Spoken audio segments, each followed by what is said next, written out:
Senate निवडणुका उद्या घ्या असं हायकोर्टाने म्हटलेलं आहे। महत्त्वाची आणि मोठी बातमी आपण पाहतोय। सिनेट निवडणुकांसंदर्भात सिनेट निवडणुका उद्या घ्या असे आदेश हायकोर्टाकडून आलेले आहेत। मुंबई विद्यापीठ सिनेट निवडणूक उद्या होणार असंही कोर्ट म्हणतंय आणि कोर्टाचा हा मोठा आणि महत्त्वाचा निर्णय सध्या आपण पाहतोय। आपण सकाळपासून पाहतोय की सिनेट निवडणुका रद्द झाल्या अशी मोठी बातमी होती, मात्र आता नवीन अपडेट त्यात आलेली आहे। सिनेट निवडणुका उद्या घ्या असं हायकोर्टाने म्हटल्याचंही पाहायला मिळतंय। बरेच आरोप प्रत्यारोप सुद्धा झाले। सकाळपासून आपण ही बातमी पाहतोय। सिनेट निवडणुका रद्द झाल्याने बरेचसे वाद सुद्धा झाले, हल्ले प्रतिहल्ले झाले आणि त्यानंतर आताची ही मोठी अपडेट आपण पाहतोय। अधिकची माहितीगार आमचे प्रतिनिधी शिल्पा आपल्या सोबत आहेत। शिल्पा, आपण पाहिलं की रद्दची बातमी चालत होती आणि त्यानंतर आता ही मोठी अपडेट म्हणावी लागेल, कोर्टाने फटकारल्याचं दिसतंय। नक्की श्रद्धा, मुंबई विद्यापीठाच्या सिनेटवरील ही निवडणूक काल रद्द करण्यात आली होती आणि आज त्यावर सुनावणी घेण्यात आलेली आहे। मुंबई हायकोर्टाचा निर्णय घेण्यात आलेला आहे। न्यायमूर्ती एस चांदोरकर यांनी हा निकाल दिलेला आहे। उद्या सिनेट निवडणुका होणार आहे, त्यामुळे मुंबई हायकोर्टाने हा निकाल फटकारला असून आता उद्या निवडणुका घेण्याचे जाहीर केले आहे। बरोबर, ठाकरेंच्या सेनेच्या याचिकेवर हा मोठा निर्णय आहे असं म्हणावं लागेल आणि त्यामुळे सिनेट निवडणूक उद्याच होणार आहे असं हायकोर्टाने म्हटलं। शिल्पा, धन्यवाद दिलेल्या सगळ्या माहितीसाठी।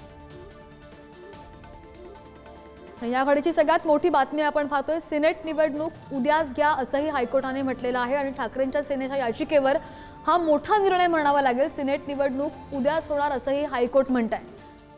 आपण पाहतो सिनेट निवडणुका रद्द केल्यामुळे आदित्य ठाकरे सुद्धा संतप्त झाल्याचं पाहायला मिळालं। त्यांनी पत्रकार परिषद सुद्धा घेतली आणि त्यानंतर आता ठाकरेंच्या सेनेच्या याचिकेवर हायकोर्टाने हा मोठा निर्णय दिलेला आहे आणि सिनेट निवडणुका उद्याच घ्या असं हायकोर्ट म्हणत आहे।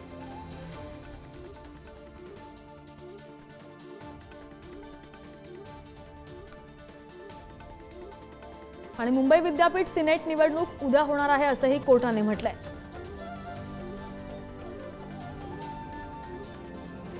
मुंबई विद्यापीठाची सिनेट निवडणूक स्थगित करण्याच्या परिपत्रकाला युवा सेनेने उच्च न्यायालयात आव्हान दिलं होतं आणि युवा सेनेचे मिलिंद साटम, शशिकांत जोरे यांच्यामधल्या काही जणांनी मुंबई विद्यापीठाविरोधात याचिका सुद्धा दाखल केल्याचं आपण पाहिलं होतं आणि त्यावर ही जी सुनावणी झालेली आहे, ठाकरेंच्या शिवसेनेकडून हा निकाल लागलेला आहे आणि त्यामुळे सिनेट निवडणुका उद्याच होणार आहेत असंही हायकोर्टाने म्हटल्याचं कळतंय। आत्ताची सगळ्यात मोठी अपडेट ही म्हणावी लागेल।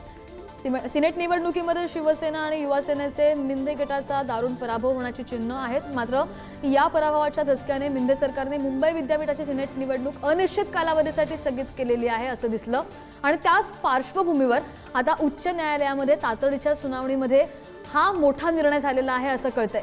त्यामुळे हायकोर्टाने जो निकाल दिलाय, सिनेट निवडणुका उद्या होणार आहेत असं कळतंय। युवा सेनेला मुंबई हायकोर्टाचा मोठा दिलासा म्हणावा लागेल।